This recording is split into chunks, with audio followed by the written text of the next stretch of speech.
The egg goes back to pagan times when an egg represented the symbol of new life or spring.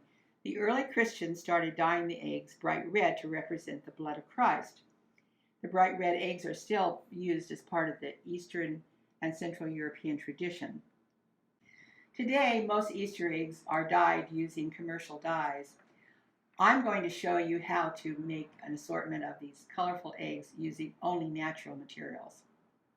To make our natural dyes, I'll be using fresh beets for a shade of pink, purple cabbage for blue, blueberries for another shade of blue, cranberries for red tones, parsley and spinach for green, turmeric for yellow, and my very favorite, onion skins, that creates a beautiful terracotta shade.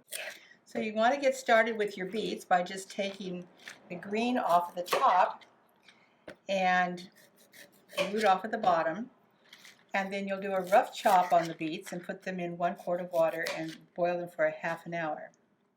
I'm doing 7 different dyes, and this is my handful of onion skins going into a pot, which I'll fill with about 1 quart of water, and all of these will cook on the stove for about 30 minutes. After they come off, we'll add vinegar and salt to stabilize the color. After the pots have simmered for 30 minutes or longer, depending on the color, you're looking for a strong color in the water. Then you remove the pots from the heat and strain, and now it's time to add 1 tablespoon of white vinegar and 1 teaspoon of salt to each jar of dye. These dyes, made from natural botanicals, produce an amazing range of earth tones. Some work better than others. The cranberry, cabbage, and spinach didn't work for me.